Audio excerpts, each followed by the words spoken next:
Hey everyone, taking a look at the D1A playoff brackets. And you know I love to just pick apart brackets and point to where there's a problem. This one, it's a little bit different because this is the first time we've really gone straight rankings through the D1A playoffs. No automatic bid for a conference champion or anything like that. And it makes a difference. The other big difference for D1A as opposed to any other playoff is there's a real strict East-West divide. Generally, you look at that and you say, yeah, okay, these are the Eastern teams, these are the Western teams, and we're comfortable with that.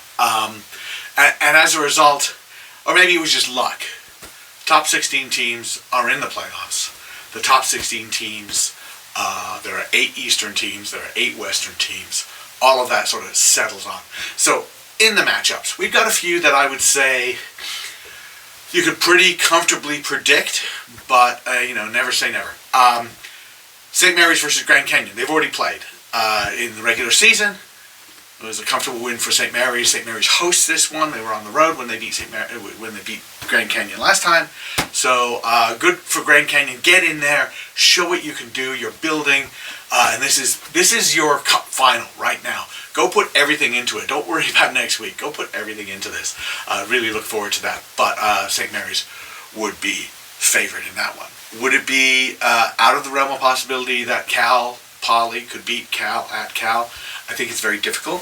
I think that while Cal Poly, again, has had a pretty strong season, done a lot of good things, remember, they scored 30-plus points against St. Mary's. They also gave up over 70. So I would say, yes, Cal at home against Cal Poly. 2 weeks to prepare, study. Cal should take care of that one. Mount St. Mary's at Lindenwood. Mount St. Mary's, another young team, developing, building, doing very well, and had a great year. Lindenwood, they're ready for them. I think hosting them, big long trip for Mount St. Mary's. I think this is a one you'd say Lindenwood is heavily favored. And then another one on the West Coast, UCLA at BYU. Interesting game, interesting matchup really, because UCLA is having one of their best seasons in a while really, and playing at BYU, very, very difficult. So I would favor, without reservation, BYU in that one. So that leads us to a few games that I sort of think, well, what if? Mary Washington at Navy. Is it reasonable to say that there's a possibility of an upset there? Well, I think probably it's a 90% likelihood Navy wins that, but it's not 100%. And it's not 95%. I think Mary Washington kind of gets under Navy's skin a little bit and is actually pretty good at that. It's not a big travel for them. So I think that there's a chance. There's probably more of a chance that it's going to be a very heavy victory for Navy, but there is a chance that Mary Washington could bring an upset there, and so just keeping a close eye on that, and there's no sure thing on that one. Army at Life, that's another one. Army has already surprised everyone with a couple of results. They beat Cal, okay, at home, in conditions that favored Army. I get all that. But remember when they played Navy in the fall and almost beat them again at home. This is important because they will be playing on the road in Georgia. What happens if it's really hot? That could happen.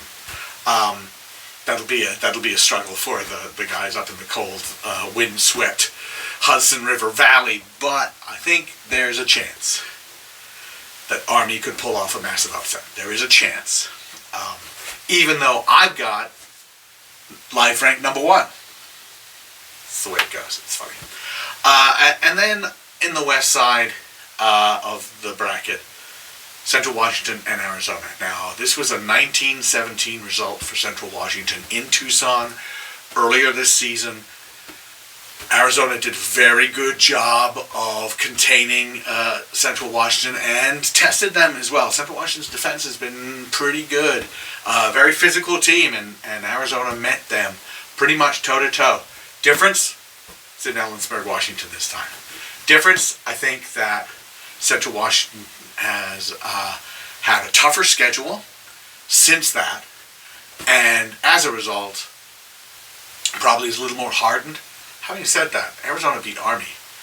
Yes, at home. Still, I kind of feel like this is maybe the most evenly matched game of the first round of the playoffs, except for, yeah, Davenport, Arkansas State. This is a pretty easy one to say it's evenly matched because they split their games now.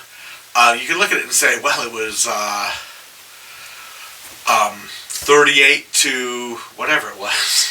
38 to 15, 38 to 8, 38, so whatever it was, 38-13. Trying to remember now. I should remember that. But it was very close until the final 15 minutes of that game. The first time they played, Arkansas State won it big, 30-ish points, and at the same time, you kind of felt after about 60 minutes, they were very evenly matched. Well, they were very evenly matched the next time, which was last week. 2 weeks ago, 17-16 Davenport wins. Each team won on the road.